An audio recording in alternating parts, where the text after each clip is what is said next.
Hello everyone and welcome to Carving 101. Today I'm going to be teaching you the basics, the most important skill in Orion Drift, which is carving. You can do it on the ground, like so, on the walls, or even on the ceiling. And today I'm going to be showing you all three ways to do it and why it's so important. Alright, first and foremost, we're going to head over to the the drift ball district. The way that you carve on the ground is you put one hand down on the ground and you turn in real life towards that arm, and that's going to give you kind of a way to turn without losing all your speed. So it should look like this, just like so, and see that I still have my speed. So once you have the basics of carving on the ground, practice it, get comfortable with it. Maybe try doing it with both your hands, maybe try doing it with the ball. But once you're comfortable with that level of carving, we're going to move on to a level of carving that is much harder, and that is wall carving. Alright, this is a good wall to learn. What you're going to do is basically practice this motion with your hands. You're going to do a big, like you're drawing a circle with your arm. You're going to do one big circle like a clock, just like that, and you're going to keep your hand parallel to the wall, just like this. So your hand's going to be right against the wall. I like to do it palm side towards the wall. It's just easier that way. I guess you can do it that way, but it's unnecessarily complicated.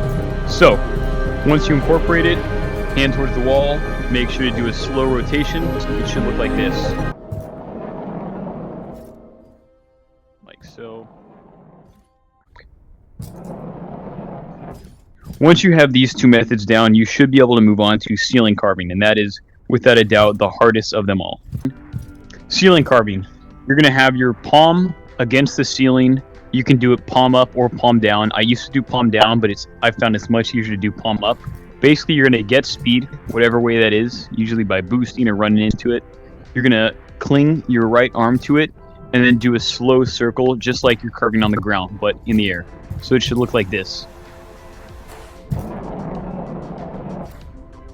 You can change how tight your circle is or how big your circle is based off of how fast you do it. If I do a super quick turn like that, it's smaller.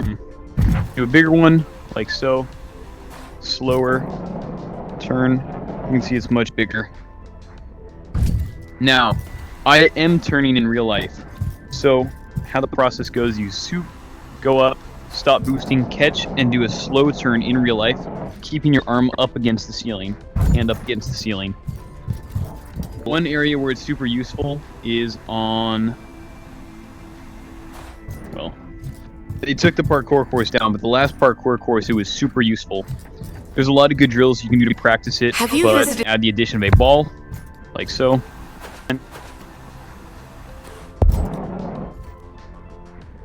Like so. That's the basics of carving. Once you get comfortable with it, you can start incorporating into routes and drift ball, and yeah, practice makes perfect.